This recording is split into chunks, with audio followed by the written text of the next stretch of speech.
This is Dave Gleason, Chief Horticulturist of Domex Super Fresh Growers with another orchard update. This afternoon we are in an orchard in Yakima, Washington, and this is wintertime. We've been getting a lot of snow, so there's snow on the ground. We've been getting a lot of moisture. We're all pretty happy about that because last year things were dry. We didn't get much snow at all last year. Everything fell as rain, and we had a dry season, so that was difficult for a lot of growers.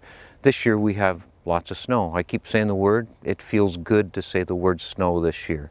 So we're pruning in the orchards, and a lot of people think that the wintertime for farmers is a slow time, that you get caught up, and actually, you know, there's only daylight for maybe 8 hours in a day. So what are you going to do when it's dark? But actually, pruning goes on during the daytime. We're also making a lot of plans, looking at what happened last year. We're watching our fruit going through the warehouse, being put in boxes, and seeing what kind of issues we had. Were there condition problems? Do we need to look at nutrients? Are there pests and disease that were a problem in certain areas? And we want to focus in on that. So we're looking at those pack out results. What's actually going to be sold for juice because it had blemishes and problems. Sometimes it's sunburn, sometimes there's limb rub. When we look at pruning in particular, this is the first time in the season that we are balancing the crop load.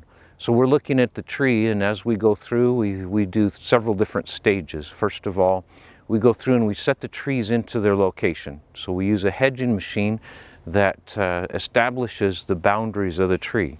Then we have a few guys that go through with saws, and they make the largest cuts because the tree is growing every year. It's trying to fill up the space and reach for the sun. And we need light all the way through the tree to grow quality fruit, all the way from the outside of the tree to the inside lower areas of the tree. So the first thing we do then is take out limbs that are getting too big.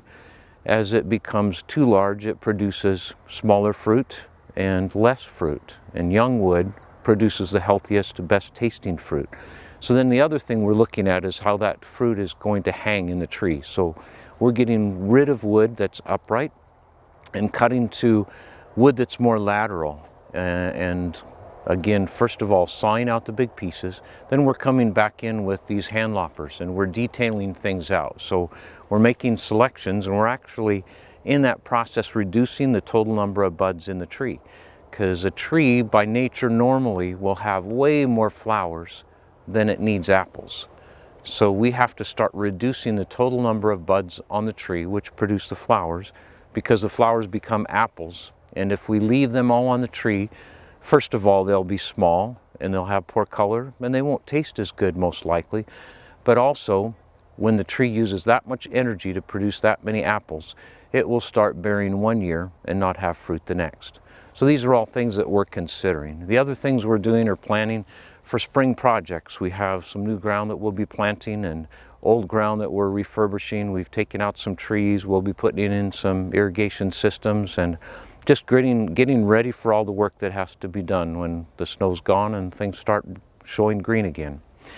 So thanks for watching.